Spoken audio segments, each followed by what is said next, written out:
So craft கொஞ்சம் சுமாராக தான் இருக்கும். ஸோ நீங்கள் பார்த்து சப்போர்ட் பண்ணுங்கள். ஏன்னா இங்கே தமிழ் சினிமாவில் இப்போ கிராஃப்ட்டை பற்றி அதிகமாக பேச ஆரம்பிச்சிட்டாங்க. இதே ஸ்டேஜில் ஒரு 4 நாளைக்கு முன்னாடி ஒரு பெரிய டைரக்டர் ஒரு தமிழ் சினிமாவை தாங்கி பிடிச்சிட்டு இருக்காரு. அந்த கிராஃப்ட் நீங்க வந்து கத்துக்கணும். இப்போ கூட நிறைய பேர் படம் எடுக்கிறாங்க, நம்மள திட்டி கூட படம் எடுக்கிறாங்க. ஆனா கிராஃப்ட் வைஸ் ஒண்ணுமே இல்லை, ஜீரோ. அது நம்மளால அதை வந்து ஒரு படமா கூட என்ன பண்றது, ஒரு படமா கூட ஏற்றுக்க முடியாது. அது படமே கிடையாது. சினிமான்றது வந்து சொன்னா சாதாரண விஷயம் கிடையாது. ஸோ யாருக்கும் இங்கே கிராஃப்ட் பண்ண தெரியல அப்படின்னு ஓப்பனாக பேசியிருக்காரு. அவர் வந்து சூப்பர் ஸ்டாருக்கு படம் பண்ணிட்டாரு. அவருக்கு பெரிய பெரிய பட்ஜெட் வரும். அவருக்கு கிராஃப்ட் நல்லாவே வரும். இப்போ ஃபஸ்ட்டு படம் பண்ணுறவங்க, அதுவும் ஒரு வலதுசாரி சிந்தனையிலேருந்து கடவுள் சார்ந்து ஒரு படம் பண்ணுறவங்களுக்கு எப்படி வந்து அந்தளவுக்கு பட்ஜெட் வரும், நீங்கள் எப்படி உங்களுக்கு ஈக்குவலான ஒரு கிராஃப்ட்டை வந்து அவங்கக்கிட்டேருந்து எதிர்பார்க்க முடியும்?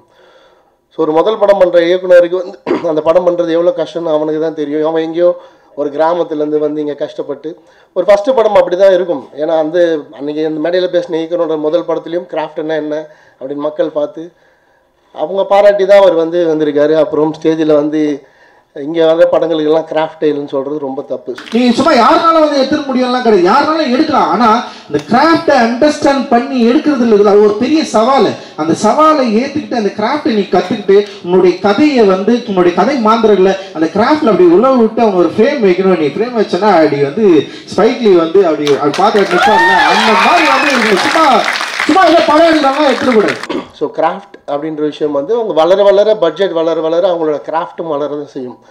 அதை தாண்டி விஷுவலாக கிராஃப்டை தாண்டி மக்களுக்கு என்ன சொல்ல போகிறோம் அந்த படத்தில், அதுதான் ரொம்ப முக்கியம். அதை தான் நம்ம ஒளிப்பதிவாளர் பாலுமகேந்திரா சார் சொல்லியிருப்பார். நீ எந்த குவாலிட்டி பேனலில் கதை எழுதுற அப்படின்னு யாராவது கேட்டிருக்காங்களா? ஸோ என்னை வந்து எந்த கேமராவில் படம் எடுக்கிறேன்னு கேட்காத, என்ன மாதிரி இருக்குது பாரு, அதுதான் முக்கியம் அப்படின்னு சொல்லுவார்.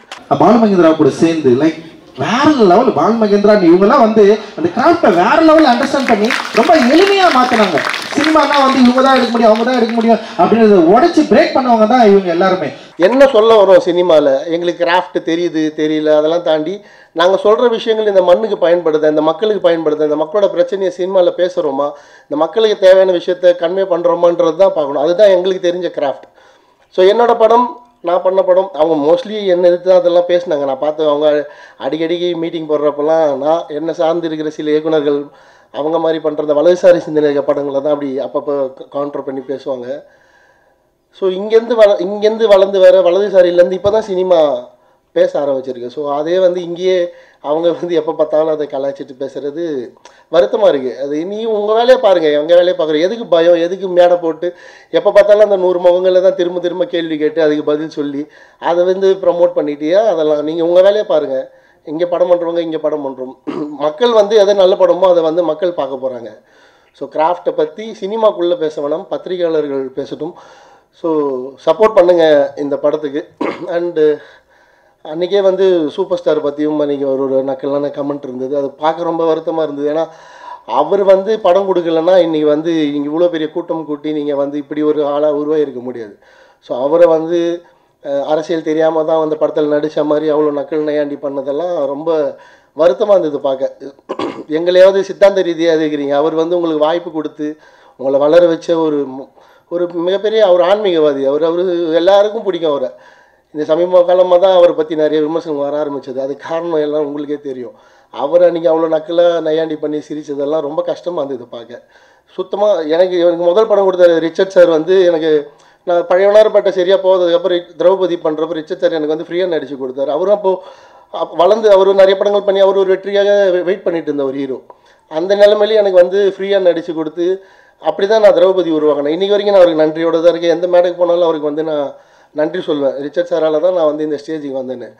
நான் ரிச்சர்ட் சாருக்கு சொல்கிற நன்றி வந்து நீங்கள் ஒரு சூப்பர் ஸ்டார் லெவலில் இருக்க ஒருத்தருக்கு அந்த நன்றி கொடுக்க மாட்டீங்களேன்னு நினைக்கிறப்ப உங்கள் கேரக்டராக தான்.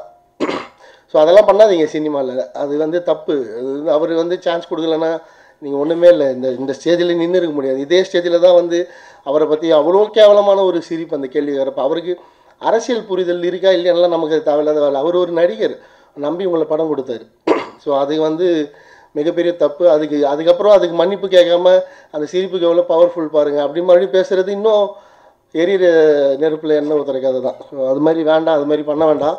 வலதுசாரி படங்கள் வரதான் செய்யும். இந்த மாதிரி கடவுள் சம்மந்தப்பட்ட படம் ஐயப்பன் பக்தர்களுக்கு படம் வந்து எத்தனை வருஷம் ஆச்சு? கிட்டத்தட்ட ஒரு 20 வருஷத்துக்கு முன்னாடி நான் பார்த்துருக்கேன் அந்த மாதிரி படங்கள். இப்போ எங்கே வருது அந்த மாதிரி படங்கள்லாம்? காரணம் நீங்கள் யாரும் அதுக்கெல்லாம் சப்போர்ட் பண்ணாமல் சித்தாந்தமாக வேறு மாதிரி சப்போர்ட் பண்ணுறது தான் அதுக்கெல்லாம் காரணம். ஸோ இந்த ரூபன் மாதிரி படங்கள்லாம் தேட்டருக்கு வரப்போ சப்போர்ட் பண்ணுங்கள். இதில் இந்த மாதிரி படங்களும் வரணும்ல. அது கார்த்திகை மாதத்துக்கு வந்து முன்னாடிலாம் எப்போவுமே சேனல்ஸில் வந்து அந்த மாதிரி படம் போடுவாங்க. இப்போ எங்கே அந்த மாதிரி கடவுள் சம்மந்தப்பட்ட படங்கள்லாம் வருது? துர்கா மாதிரி படங்கள் எங்கே வருது? அம்மன் மாதிரி படங்கள் எங்கே வருது? அந்த மாதிரி படம் பண்ண டேரக்டர்ஸே இல்லைங்க. சுந்தர்சி சார் எப்போயாவது 1 2 அந்த மாதிரி பண்ணுறாரு. அதுவும் ஒரு விஷுவல் ட்ரீட்டாக கிளைமேக்ஸில் மட்டும் வைக்கிறாரு. அவரை தவிர வேறு யார் அந்த மாதிரி படங்கள் இப்போ பண்ணுறாங்க? ஸோ அந்த மாதிரி இயக்குனர்கள் அந்த மாதிரி படங்கள் திரும்ப பண்ண ஆரம்பிக்கணும். எல்லா வகையான சினிமாக்களும் இங்கே வந்து தமிழ் சினிமாவில் வரணும். இதான் சொல்லிக்கிறேன். ஸோ நீங்கள் கிராஃப்ட் பண்ண தெரியாதுன்னு சொல்லாதீங்க. மக்களுக்கு தேவையான கலையை பண்ணுறது தான் எங்களுக்கு தெரிஞ்ச கிராஃப்ட். என்னோடய படம் அரியலூரில் இருக்கிற பிரச்சனையை பேசும், விழுப்புரத்தில் இருக்கிற பிரச்சனையை பேசும், கடலூரில் இருக்கிற பிரச்சனையை பேசும், சிமெண்ட் ஃபேக்டரியில் அந்த மக்கள் எப்படி பாதிக்கப்பட்டிருக்காங்கன்னு பேசும், விழுப்புரத்தில் இருக்க பெண்கள் காலேஜுக்கு போயிட்டு வரது, ஸ்கூலுக்கு போயிட்டு வரதில் என்ன பிரச்சனைன்னு பேசும், சேலத்தில் இருக்க பெண்களுக்கு வந்து ஆன்லைனில் எந்த மாதிரியான பிரச்சனைகள்லாம் வந்து அவங்களோட வறுமையை பயன்படுத்தி ப்ராஸ்டியூஷனுக்குள்ளே கொண்டு போகிறாங்கன்னு பேசுவோம். ஸோ அதுதான் இந்த மண்ணுக்கான கிராஃப்டாக நாங்கள் நினைக்கிறது. இங்கே போயிட்டு பாம்பேயில் நடக்கிற பிரச்சனையும் மலேசியாவில் நடக்கிற பிரச்சனையும் படம் பண்ணுறது இல்லை கிராஃப்ட். ஸோ எது நல்ல கிராஃப்ட்னு தெரிஞ்சுக்கோங்க. அடுத்தவங்கள இந்த மாதிரி மேடை போட்டு நக்கல் பண்ணி சிரிக்கிறத தயவுசெய்து விடுங்க. அதுவும் இல்லாமல் ஜானரை எக்ஸ்ப்ளோர் பண்ண மாட்டாங்க. ஒரே ஜானர் சுற்றி ஒரே படம் பண்ணிவிட்டு அவங்களுக்குள்ளேயே விமர்சனம் பண்ணி அவங்களுக்கு பாராட்டுறதுக்குன்னு ஒரு 10 சினிமாவில் பெரியாட்கள் இருக்காங்க. எந்த படம் பண்ணாலும் அவங்க வந்து அதை வாழ்த்தி ட்வீட் போட்டுருவாங்க, படம் பார்க்குறாங்களோ இல்லையோ. அது நிறைய ஜானர்ஸ் இருக்குது பண்ணுறதுக்கு. நீங்கள் பேசுகிற சித்தாந்தத்திலே நிறைய ஜானர்ஸ் இருக்குது. 2022 தான் முதல் ஒரு தலித் பிஷப் வந்து தமிழ்நாட்டில் உருவானார் மதுரையில். அதுக்கு முன்னாடி நான் தான் படம் எடுத்தேன், கிறிஸ்டியானிட்டிக்கு கேஸ்ட் கிடையாதுன்னு. இருந்தாலும் சமூகத்தில் வந்து நிறைய கிறிஸ்டியன்ஸ் வந்து கூட கேஸ்ட் சேர்த்து தான் போட்டுக்கிறாங்க. அப்படி தலித்துலேருந்து கன்வெர்ட் ஆன கிறிஸ்டியன்ஸுக்கு வந்து ஒரு பிஷப் ஆகிறது வந்து எவ்வளோ கஷ்டம், அதில் எவ்வளோ பிரச்சனை இருக்குன்றதை சினிமாவை எடுங்க. இங்கேருந்து மதம் மாறின பட்டியலினத்துலேருந்து மதம் மாறின நிறைய இஸ்லாமிய பெண்கள் இருக்காங்க, கல்யாணம் முதிர்கன்னிகளாக இருக்காங்க. அவங்க ஒரு புக்கை எழுதியிருக்காங்க, கருப்பாய் என்கிற நூர்ஜஹான் அப்படின்னு சொல்லி. அந்த மாதிரி விஷயங்கள் எல்லாம் படமாக எடுங்க. அது வந்து அந்த மக்களோட பிரச்சனை தானே, உங்கள் சம்மந்தப்பட்ட மக்கள் பிரச்சனை தானே. அதெல்லாம் விட்டுட்டு வேறு எப்பயோ 100 வருஷத்துக்கு முன்னாடி 70 வருஷத்துக்கு முன்னாடி நடந்தது அதையும் காட்டுங்க, தப்பு இல்லை. அதையே திரும்ப காட்டி எதுக்கு பிரச்சனை? இன்றைக்கி சமூகத்தில் என்ன பிரச்சனை இருக்குது? உங்களை சுற்றி இருக்கிற நிறைய பேருக்கு நிறைய தேவை இருக்குது. பொல்யூஷன் பிரச்சனை இருக்குது, நிலத்தை பிடிங்கிறாங்க, நிறைய பஞ்சமி நிலங்களை நிறைய பேர் வந்து பிடிங்கி வச்சுட்டு திருப்பி தரமாக இருக்காங்க. அந்த மாதிரி எவ்வளோ பிரச்சனை இருக்குது. அந்த மாதிரி ஜானர்லாம் எக்ஸ்போஸ் பண்ணுங்கள். அதை பண்ணாமல் திரும்ப சுற்றி ஒரு சமூகத்துக்குள்ளேயே சண்டையை வச்சு அது ரொம்ப தப்பு. எப்போ பார்த்தாலும் புத்த மதம் தான் ப்ரமோட் பண்ணுறீங்க. ஆனால் படத்தில் வந்து எல்லா ஹீரோட அம்மாவும் கிறிஸ்டின்ஸாக தான் இருக்கிறாங்க. அது எனக்கே புரியல. அது ஒரு மதத்தை ப்ரமோட் பண்ணிங்கன்னா கரெக்டாக அந்த மதத்தை ப்ரமோட் பண்ணுங்கள். இதில் நிறைய உள்ள சினிமாக்குள்ளே பிரச்சனை இருக்குது. இவங்க பண்ணுற இந்த அரசியலுக்கு நிறைய ஃபண்டு தராங்க. அதெல்லாம் பேசுனா சினிமாக்குள்ளேயே சண்டை போடுற மாதிரி ஆகிடும். அவங்க பேசுனது ரொம்ப வருத்தமாக இருந்தது. அதை வந்து ஒரு பதிவாக பண்ணிடுறேன். ஸோ இந்த மாதிரி புது படங்கள் கஷ்டப்பட்டு அவங்க ஒரு ஊர்லேருந்து ஒரு 10 பேர் சேர்ந்து காசு போட்டு படம் பண்ணி தெரிஞ்சோ தெரியாமலே வந்து படம் பண்ணிடுறாங்க. அது விஷுவலாக பார்க்குறப்ப நிஜமாலே அந்த வைப் இருந்தது. அதை மக்கள் பார்க்கட்டும், விட்டுருங்க. அதை விட்டுட்டு அதுக்குள்ளே நீங்கள் ஐடியாலஜியை கண்டுபிடிச்சி கிராஃப்டை கண்டுபிடிச்சி ஆரம்பத்திலே அவங்கள வந்து தட்டி விடுறது கெள்ளி விடுறது மிகப்பெரிய தப்பு. சினிமாவுக்குள்ளே இருந்துட்டு அதை செய்யாதீங்க. இன்றைக்கி சினிமா எப்படி இருக்குது இந்த வருஷம்? ஒரு படம் கூட ஹிட் ஆகலை இந்த வருஷம் இது வரைக்கும், எல்லாருக்குமே தெரியும்.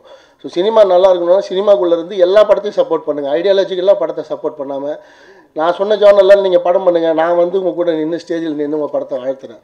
ஸோ ஐடியாலஜிக்கெல்லாம் மட்டும் படம் பண்ணாமல் மக்களுக்கு என்ன தேவையோ அந்த மாதிரி படங்கள் பண்ணுங்கள். சொல்லணும்னு தோணுச்சு. நிறைய இதில் தப்பாக கூட இருக்கும். ஏன்னா வந்து ஒரு சாரருக்கு எதிராக திருப்பி கொண்டு போவாங்க இதை வச்சு. நான் அந்த மாதிரி ஆள்லாம் இல்லை. எனக்கு என்ன தோணுதோ நான் வந்து அதை ஸ்ட்ரெயிட்டாக பேசுவேன், கரெக்டாக பேசுவேன்னு நினைக்கிறேன். ஸோ எப்படியும் நான் வரதான் போகுது என்னென்னமோ கமெண்ட்லாம். என்ன பண்ணாலும் எப்போ தேவையோ நான் வந்து இதெல்லாம் பேசுவேன். சினிமாலேயும் இதெல்லாம் பேசுவேன். ஸோ நான் இருக்கிற வரைக்கும் நீங்கள் உங்கள் இஷ்டத்துக்கெல்லாம்